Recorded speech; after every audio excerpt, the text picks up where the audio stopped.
Hey, hello, friend. Aftermarket podcast guy here, Carm Capriato, hoping for your safety and well-being. Ever thought of starting a new business? Then the pandemic hit? When your plans are in motion, it's sometimes hard to stop, especially if you put money down.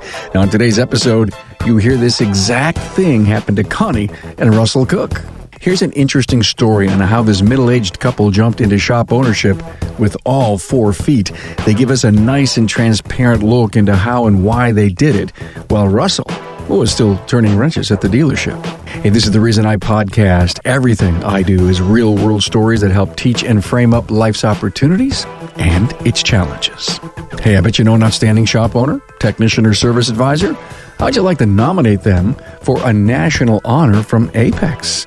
Yes, Apex is announcing the annual Service Professionals Awards that will be presented at Apex this year, 2020. Nominate a friend or even yourself. Get all the details at aapexshow.com/service awards.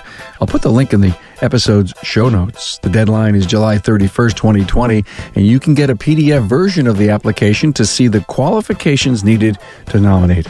I'm sure every listener to the podcast would qualify for top honors, so please make the first move and nominate an outstanding professional.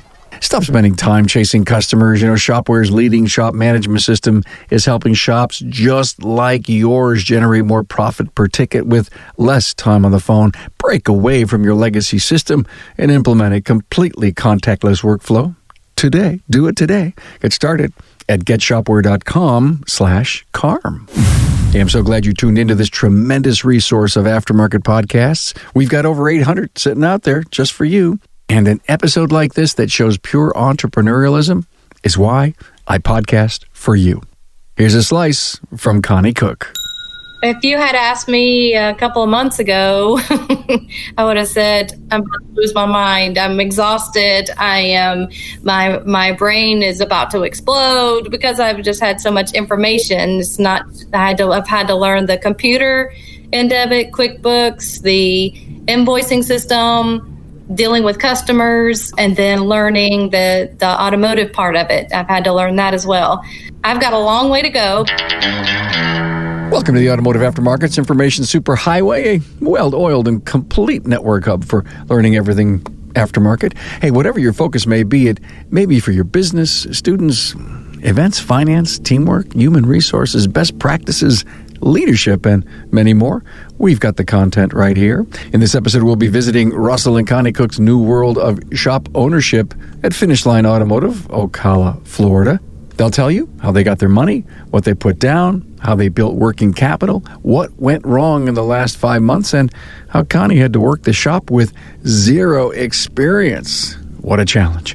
Buying the shop was their decision after Connie spent 27 years raising the children, a gutsy and bold move. This is what this industry is made of. As the old saying goes, fix your sales and you'll go smoothly. Hey, once again, thanks for tuning in, and don't forget to catch the most fun and informative aftermarket magazine show that's done live every Tuesday at noon Eastern. If you miss any episode, go to aftermarketweekly.com and watch them all. Every episode features a shop tour. That's so cool. Find the show notes and key talking points for this episode at remarkableresults.biz/E554. Enjoy. A warm welcome to Russel and Connie Cook, Finish Line Automotive in Ocala, Florida. Hi, guys. Hello. Hey, how you doing? Hey, good to see you. Husband and wife with an incredible story. Love your story. This is a story, everyone, about startup, about Connie making a huge commitment after raising the kids to run the shop while Russel was working at his other job. I'm sure there's a million of you that can relate to all of this, and putting the finances together, buying an ongoing business, picking some directions, making some big changes.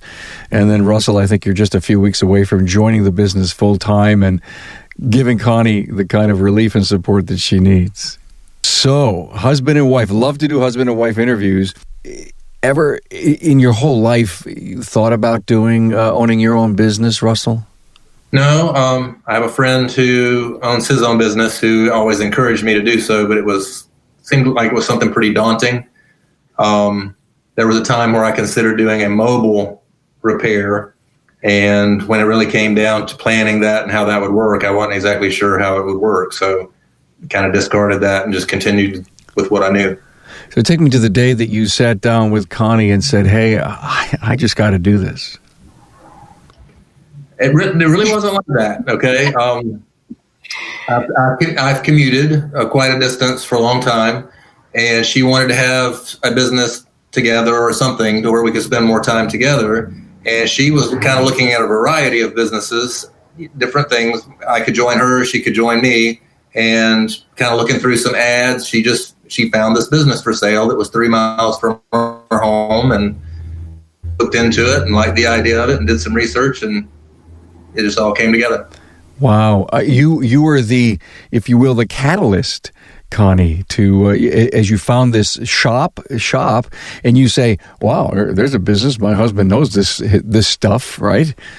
Right. And so take me to that day when you said, hey, Russell, look at this.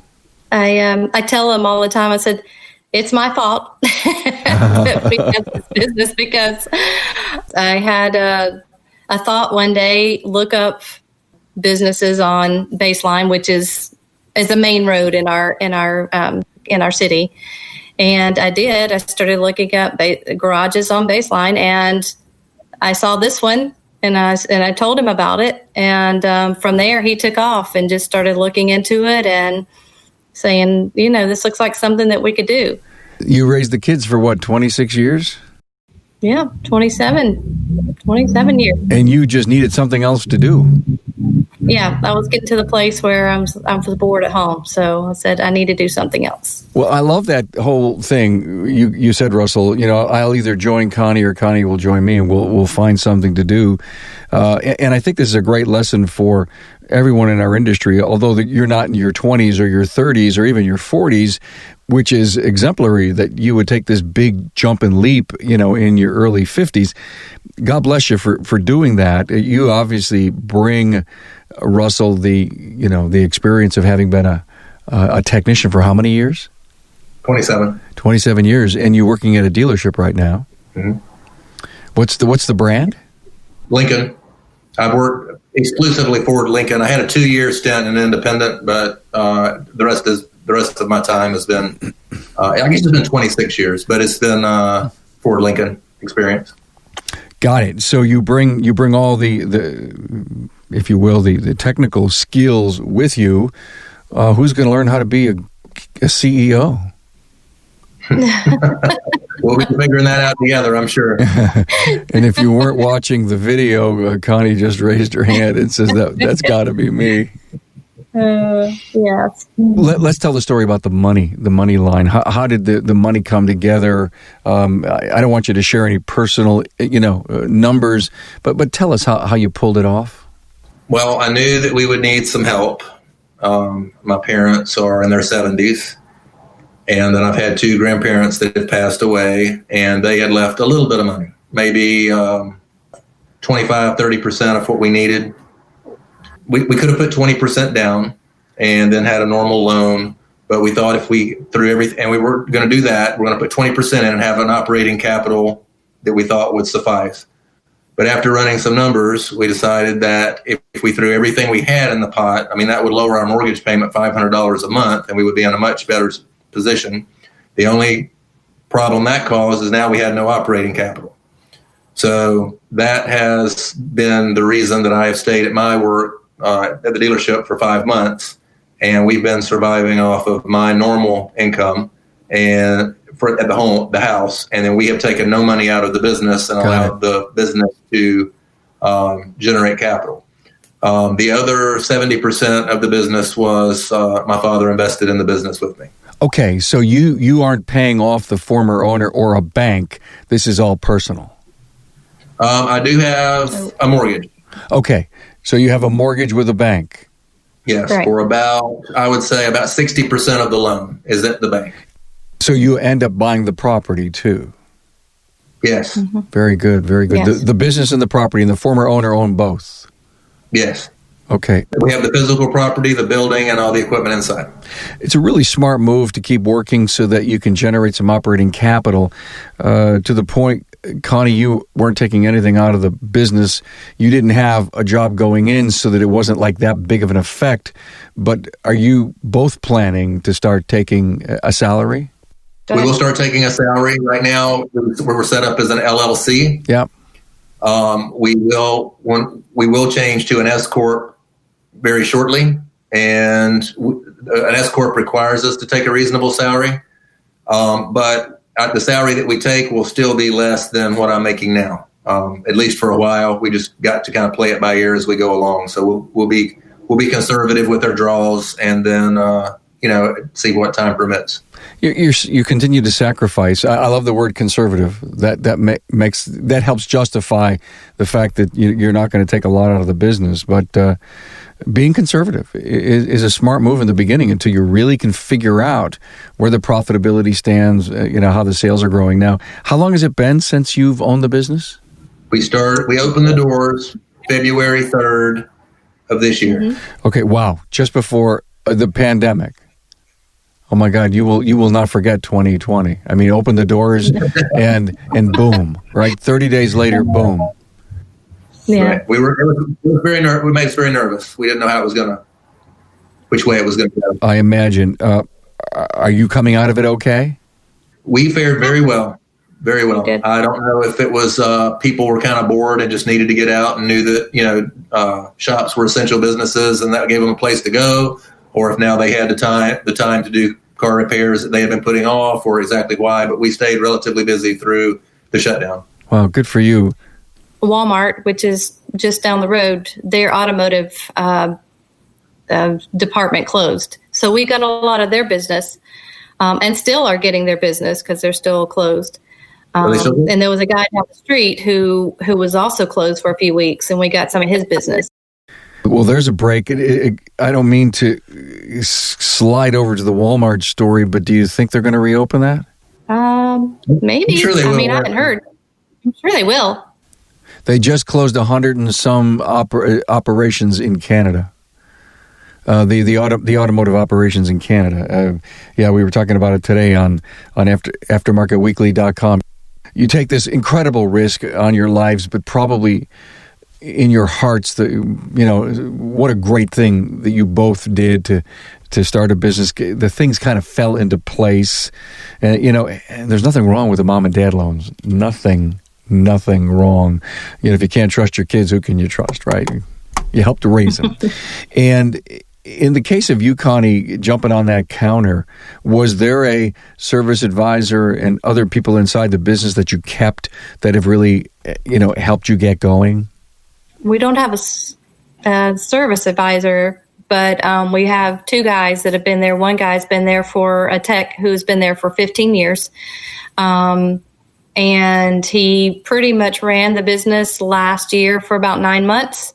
So he knows inside and outside the business. He knows it well. And he's been able to help me deal with customers and learn the backside of the business, if you will, the tech side. And then there's another guy who's been there for about a year and a half, but he's been in the business for, I don't know, probably 15. He's probably been in the car business for how long? 17 years? 15 years. Okay. He's a little bit younger, but he ran another automotive shop. And so he's been very helpful. So yeah, I've had to learn how to be a service advisor as well. Shopware's innovative shop management system will give you back your time and put more money in your pocket. Make the switch today and watch technician efficiency gain 20%, enjoy increased recommended service, and even grow the highest parts profit margins ever with the smallest amount of work.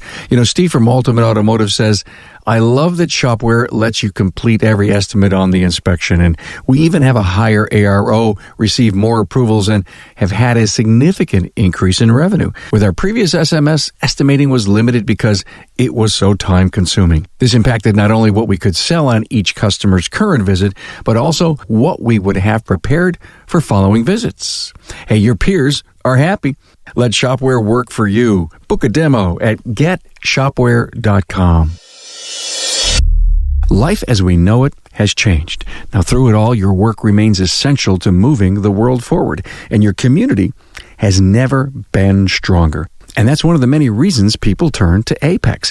And this year, there's even more for shop owners and technicians, including Repair Shop HQ, a shop demo area featuring 6 bays that simulate a real shop environment, a dedicated tire section, and 2 new training theaters.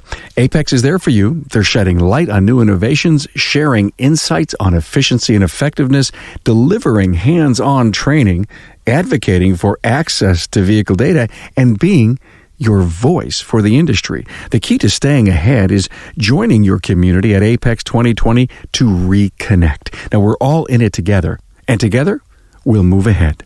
The dates, November 3rd through the 5th at the Sands Expo and Caesars Forum Conference Center in Las Vegas. Register right now at aapexshow.com. I hope to see you there.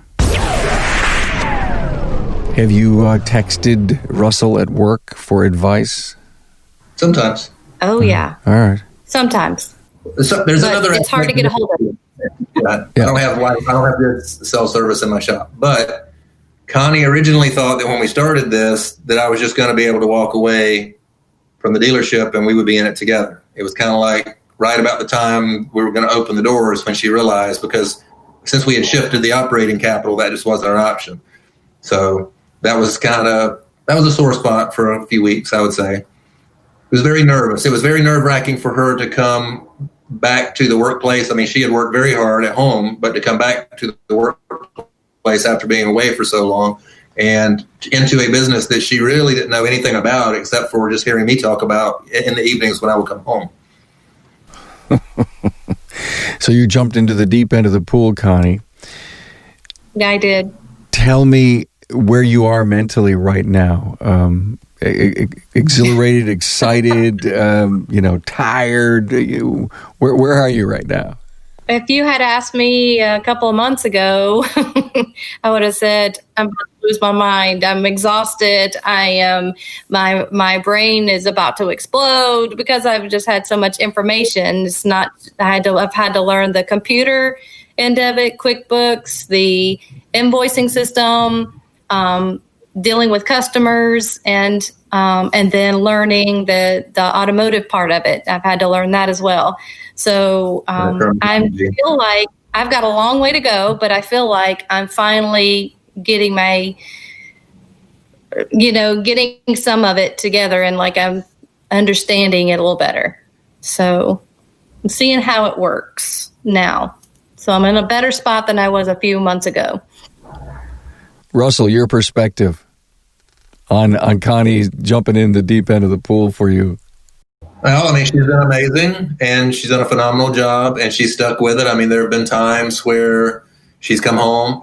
We both come home at night, me from my job and her from the shop, and she's just been, completely drained, exhausted, maybe a headache or some horror story that had happened, that she wasn't prepared to deal with, and but she's done a phenomenal job, absolutely phenomenal job. I do know that she is more than ready for me to be there with her. I mean, she's expressed that on multiple occasions, that just so that I can take some of the load off. So I'll be the go-between between the techs and her, and then I will also assist in the shop with diagnosis and repairs as necessary. But I'll be able to take some of the load off between her and the techs. Yeah, what do you project your role to be when you join full time? Are you going to stay in the bays? You're going to work the counter?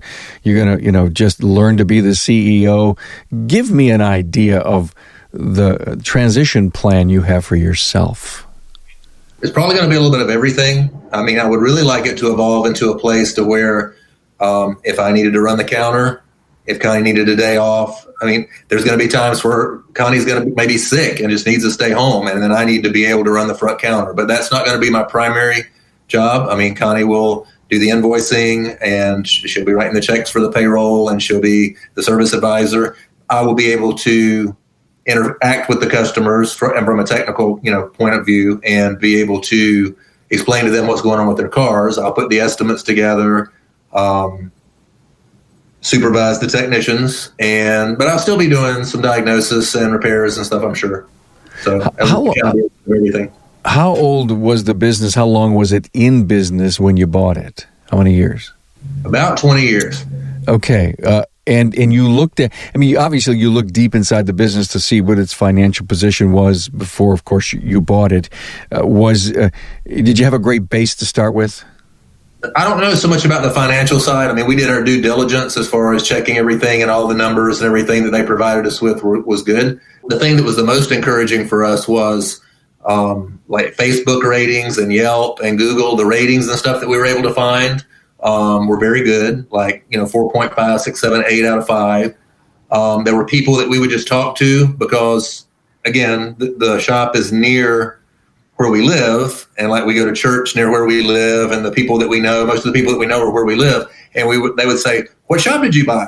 And we would say, "That one down the road." "Oh, I know that place." And every now and then you'd run into somebody that was a customer, and they were like, "Oh, they do a phenomenal job. We love that place. We'll continue to come."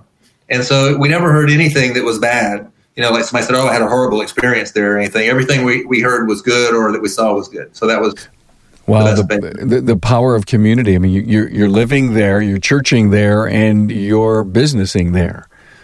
Huge. We also had 5,000 customer base. So we had a lot. They had a lot of customers, and a lot of them have continued to come back time after time. So it's good. Have you had a grand reopening celebration planned at all? Waiting for Russel to get there. You're waiting for Russel, and you're waiting for total social distancing to go away. Good for you. Then we'll go. Then we'll celebrate. Yeah, I bet you will. Please email me the day he shows up, Connie. I want to know, because I know that you're just going to be so relieved. Hey, let's talk about some of the changes you may have made in the business, early on when you got it. A lot of people take a serious look at labor rates. Did you make any moves there? We did. Where we are located, and I'm just familiar with the dealership, okay? So the dealership labor rate in our area is probably around $130 an hour, maybe even $140.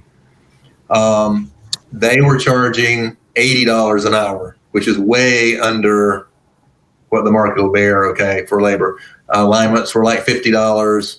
Oil changes $29.95. Full synthetic oil changes $49.95. So we changed the labor rate. They also had we had previously discussed this, I think. They had a credit card machine that would like flip the charges back to the customer if they used credit, and encourage them to pay cash. That was just weird because it was two price structure. So if you come in, you pay credit, it might be $103, and if you pay cash, it's just $100. And that was just kind of confusing. Nobody does that. So we made the labor rate $105. We wanted it to come out about $100, but we figured if we charged $105, that would just pay us back for the credit card charges that we're going to have. We left but we don't really advertise. We just give the customer the price. We do use all data for our labor guide, and we give the customers the price for the job based on that. But we left our oil changes the same. So we're still doing an oil change for $29.95. That's an advertised thing. And then we do our synthetics $49.95, and we raised our alignments $10 each. So $10 more for a two-wheel, $10 more for a four-wheel.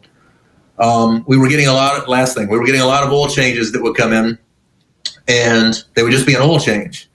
And for the business, I've got a little bit of materials and stuff in an oil change, but a rotate costs me nothing. So kind of borrowing from the dealership model, they have package deals. In order to encourage rotates, if they would come in and do an oil change, if our customers come in and do an oil change at regular price, $29.95 or $49.95, and they do a rotate for $15, then we will add to the fuel tank 5 ounces of Lucas Fuel Clean. Now that's $5. Buy a bottle like this at Walmart, but I can buy it by the gallon, and if I buy it by the gallon, that 5 ounces costs me $1. Mm-hmm. So for the $1 investment, if giving them a fuel additive, it's just an encouragement for them. And I do sell it as a $5 value, because if they go buy one of these, it's going to be $5. Right. But it costs me $1 and encourages them to do an oil change. A rotate. Yeah, that's nice. A nice waiting room? Yes. Oh, yeah. Very nice. That was one of the things that told us about the business when I saw it. I was like, a lot of mom and pop stores, it's kind of like a dungeon. Ours is very bright, well lit, reasonably well decorated, coffee machine. And nobody's in there. Not right now.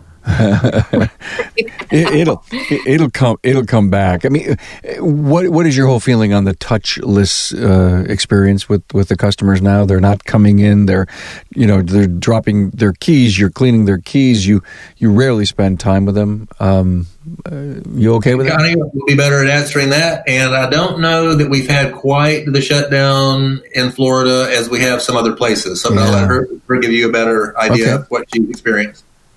Honestly, I don't feel like we have experienced a whole lot of difference as in COVID as before the COVID stuff.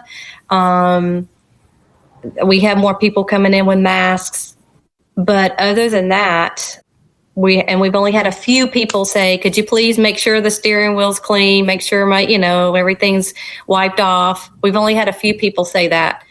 Everyone else has been okay with how we run things, in the same way. So we do provide hand sanitizer for our customers, and we do wipe down our. We use Square, and we do wipe down our Square screen and those kinds of things. But as far as most of the people in the area seem to have been business as normal. Right, and I constantly through the day wipe the counter. Okay. It's actually after each person leaves, I'm wiping the counter.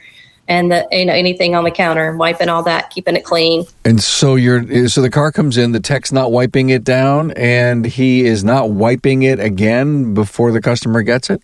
If they ask, we will. Yes, we do.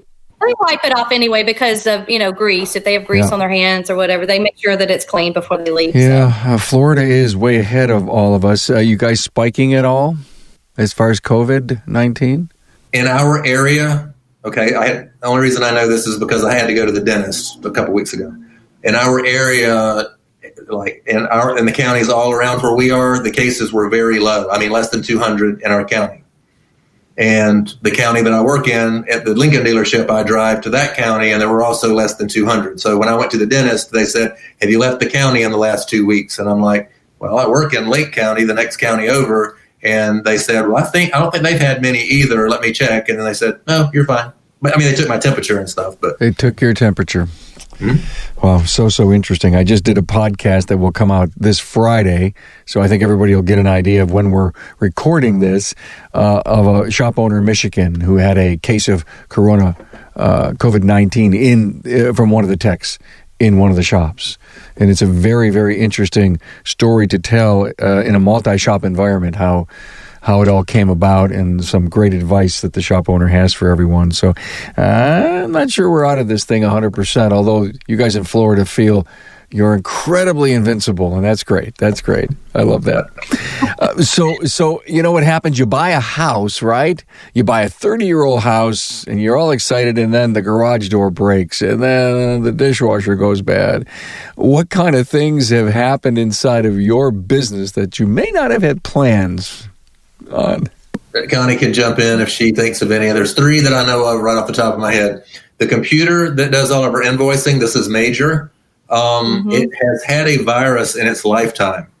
So I've run every virus scan I can at it and can find no problem, but the computer has been crippled a bit. And we didn't realize that at first. It was something that we kind of realized as it's gone along. Our internet speeds in the shop are like almost 300 MPS. The internet speed on this computer, because of the damage, is like 40. 40. A 10. There's been some glitches with the way the invoicing system has worked and some things like that. We're taking steps to correct that now, but that issue is not as easy as you might think. I mean, we have our computer database of our customers. It's on our invoicing system. That invoicing system, we're going to have to manually transfer that to transfer it out. There's got to be somebody out there that can help you. That's what I said. Yeah, that's what I said. All right. It's kind of difficult with what we're using. So the other things, let's see. The AC machine, our air conditioner machine, mysteriously had a problem to where it wouldn't complete one of the functions, and it was in the middle of COVID-19. So the repair facility is not sending out any service people, and the repair facility is about an hour and a half away. So we ended up buying a new AC machine, brand new. So I thought, okay, well, there's a used one. I get a used one for $1,200, and I can save some money. So I got the used one for $1,200. It all seemed to be fine. It had a problem, and so I have now bought a new third one. Okay, it'll be fine. I will get both of the machines fixed, and we will keep one because I believe in redundancy. I mean, you don't want your AC machine to go down in the middle of summertime, and not in Florida. Exactly. Never. And I got the call one day that our scan tool went down. It was just like, it's done. The screen was just scrolling. There was no way to bring it back. There was no way to reboot it. So we ordered one and got it here as quickly as possible. Those are the three biggest things I think I can think of. So what could go wrong, did go wrong, or it will continue to go wrong. And those are the rainy day scenarios. And I loved your story a few minutes ago about worrying about building up some operating capital for these little tiny moments that kind of crush your dream of saying, what did we do this for? Right. I know. Every time we get a dime, we have to spend 8 cents. I know. Right. Sometimes it seems that way. Yeah. All right. Yep. I'm proud of you guys. You bit off something really exciting. Any advice for someone who wants to start up, especially from the husband and wife perspective? From my perspective, from a business perspective, I would say we were very blessed. We were very blessed with the technicians that we have, and we were very blessed to find this place that was as well respected as it was and as affordable as it was. Just something that we felt like we could wrap our heads around. I mean, we didn't pay $1 million, for the place that we're at. I have 5 bays, 4 usable. I have 2 lifts, and I do have an alignment machine. I highly recommend a successful shop to have an alignment machine, but it came with the building. I didn't have to spend $20,000, $30,000 for an alignment machine because it came with it. And then just making sure that, it meets that you have the resources, for that. Again, I needed assistance, and my parents were willing to help, and, that's how we were able to do it. So, good for you. They have a suggestion as well. He kept saying, we need to have a nest egg. We need to have money set aside or a credit line or whatever, because you never know what can happen. And I haven't worked in this business, so I didn't know. And I guess in times past, if anything at his shops, the dealership something were to break, the dealership would have bought it. But now it's up to us. So I would say it's most important to have that extra cash set aside or some type of credit line so that if something does break or go wrong and you need that extra money, it's there. We also have an extra printer set aside with cartridges and extra keyboards. It's just good to have that extra stuff because it's important to have the extra cash and the extra things set aside. Smart. A great backup plan. You can never have enough keyboards and printers and cartridges. You just redundancy is key. I hear you. Yeah. And look, we've done so many podcasts on banking relationships, credit lines, business coaches, accounting firms. I know that as you guys will learn about what we do here on the podcast, you'll find a ton of resources, and I encourage you to get in some form of networking group and join an association or two, and utilize a strong network of shop owners to help you guys out. Well, I so enjoyed this because it's refreshing that you guys took such a great leap, and you're getting ready to join the business and gives Connie some relief. Russel and Connie Cook from Finish Line Automotive in Ocala, Florida. Thanks for being on the podcast. Thanks for having us, Carl. Thank you for having us. Thanks for being on board to listen and learn from the premier automotive aftermarket podcast. Until next time.